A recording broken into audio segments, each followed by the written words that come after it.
नमस्कार मेरे प्यारे छात्रों, कैसे हैं आप। आशा करता हूँ स्वस्थ होगे, मस्त होगे। तो चलिए बेटा, आज हम यहाँ पर कक्षा 10वीं का जो गणित है, ठीक है, उसका अध्याय 1 वास्तविक संख्याएं के लिए हम यहाँ पर उदाहरण नंबर 2 हल करने वाले हैं। उदाहरण नंबर 2 क्या है बेटा? दर्शाइए कि प्रत्येक धनात्मक सम पूर्णांक 2q के रूप का होता है तथा प्रत्येक धनात्मक विषम पूर्णांक 2q + 1 के रूप का होता है, जहाँ q कोई पूर्णांक है। ठीक है, तो बेटा इस प्रश्न को अपन हल करें उसके पहले हम क्या करते हैं, थोड़ा सा यहाँ पर देख लेते हैं यूक्लिड विभाजन प्रमेय का। ठीक है, वो अपने को अच्छे से याद है, उदाहरण नंबर 1 में मैंने आपको बता ही दिया था, है ना।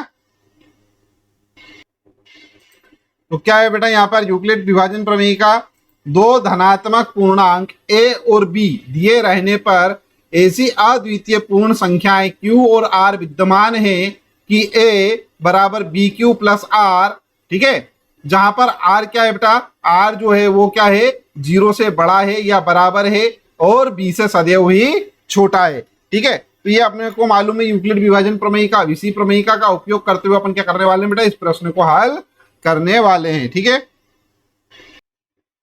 चले बेटा, तो यहां पर लिखते हैं अपन हल। क्या माना, ए कोई क्या है, धनात्मक पूर्णांक है, ठीक है, ये यहां पर से है ना, तथा b बराबर क्या है, 2 है। ठीक है, तब यूक्लिड विभाजन प्रमेयिका से, यूक्लिड विभाजन प्रमेयिका से क्या होगा बेटा, a बराबर bq + r, तो यहां लिख देते हैं अपन a बराबर b। ठीक है, ये b बराबर क्या मान रहे हैं बेटा, अपन 2 मान रहे हैं, तो यहां लिख देते हैं अपन 2। ठीक है, और q, ठीक है, +r, यहां तक कुछ कठिन काम है क्या? नहीं है, इतना तो अपने को समझ में आता है। ठीक है, यहाँ पे लिख भी देंगे अपन, जहां q क्या है बेटा, कोई पूर्णांक है, ये तो दे ही रखा है, और r जो है वो क्या है, 0 से बड़ा है या 0 के बराबर है और b से छोटा है। b मतलब क्या, 2। ठीक है, तो यहाँ पे लिख देते हैं अपन, जहां q, ठीक है, क्या है, कोई पूर्णांक है, कोई पूर्णांक है, तथा r क्या है बेटा, r जो है, ये r जो है वो क्या है, 0 से बड़ा है या बराबर है। ठीक है, तो यहां लिख देते हैं बड़ा या बराबर 0 से, या छोटा है, और छोटा है किससे, छोटा किससे होगा बेटा, 2 से, है ना, क्योंकि b बराबर क्या है, यहाँ पर b है ना, ये b से छोटा होना चाहिए, तो b क्या है हमारे पास, 2 है, तो ये लिख दिया अपन ने 2। यहां तक कुछ कठिन काम है क्या? नहीं। अब आगे बढ़ते हैं। चलिए बेटा, तो देखिए जो r है हमारे पास, ये क्या हो रहा है, या तो 0 के बराबर या 0 से बड़ा है या 2 से छोटा है।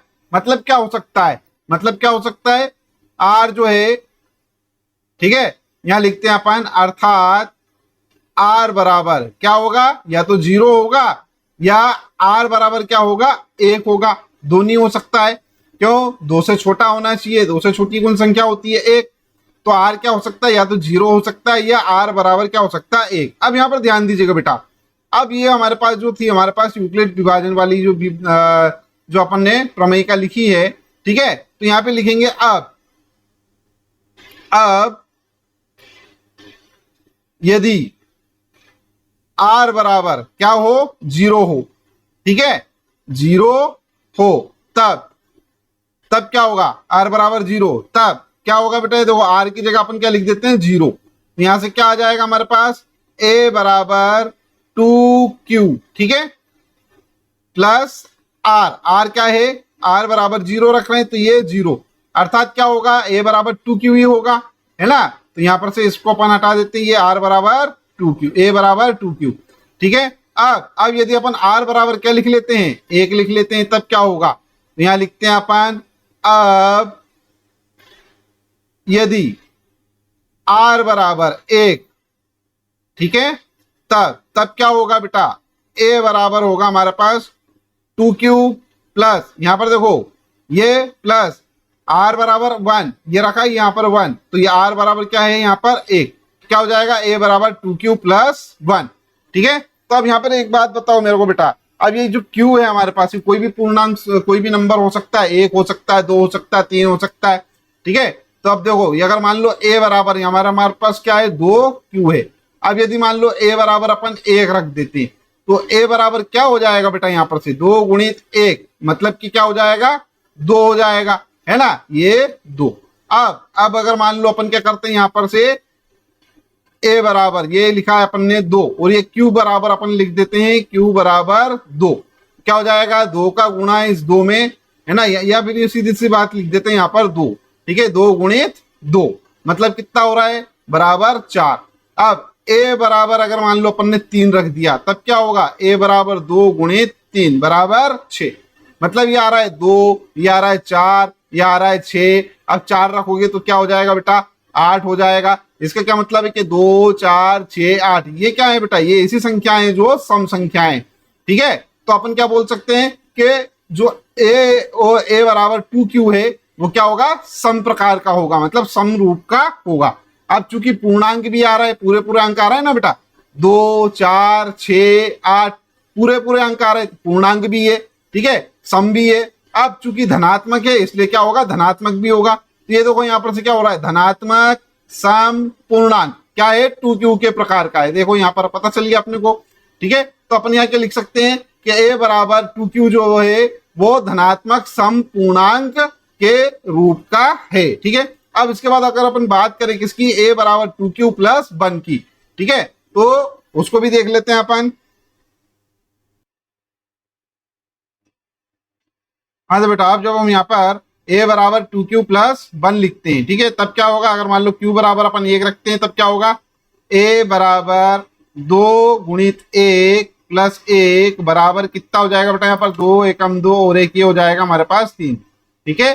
कब जब a बराबर हमने क्या रखा 1, ठीक है। अब जब हम a बराबर हम क्या रखते हैं 2 रखते हैं तब क्या होता है, ओ सॉरी q बराबर अपन ने 1 रखा। अब q बराबर अगर मान लो अपन 2 रखते हैं तो क्या होता है देखते हैं अपन। q बराबर 2 रखते हैं तो 2 गुणित q की जगह क्या लिखेंगे अपन 2 लिखेंगे, तो ये 2 प्लस ये वाला 1 है ही, है ना। अब ये कितना हो जाएगा 2 दूनी 4 और एक ये 5, तो कितने हो गए बेटा ये 5 हो गए, ठीक है। जब अपन क्या करेंगे q बराबर अपन क्या करते हैं यहाँ पर 3 रख देते हैं, ठीक है।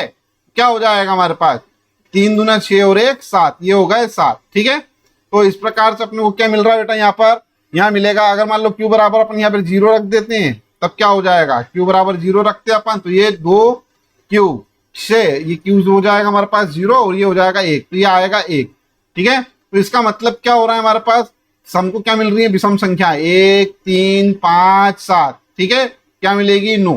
अर्थात अपन क्या बोल सकते हैं कि a बराबर 2q प्लस 1 जो है, ठीक है, वो क्या है हमारे पास विषम पूर्णांक है, ठीक है ना, और धनात्मक भी है। तो क्या बोल सकते हैं अपन धनात्मक विषम पूर्णांक जो है वो 2q प्लस 1 के रूप का होता है।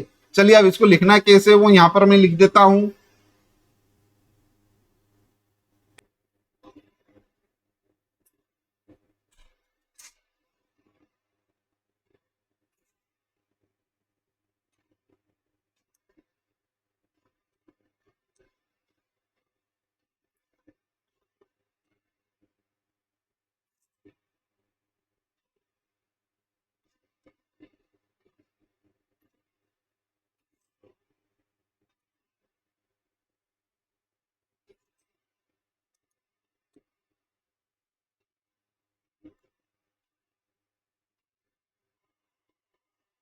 तो चलिए बेटा जो अभी आपको समझाया है उसको लिखना किस प्रकार से, यहाँ पर जब a बराबर 2q है, ठीक है, तो यह एक संपूर्णांक है। जब a बराबर 2q प्लस 1 है तब यह क्या है एक विषम पूर्णांक है, ठीक है। अब कोई भी धनात्मक पूर्णांक क्या होगा बेटा या तो सम होगा या विषम होगा, ठीक है।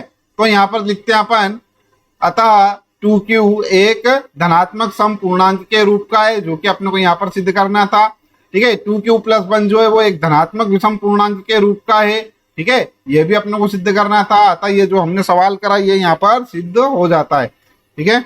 आशा करता हूँ ये आपको समझ में आ गया होगा सवाल।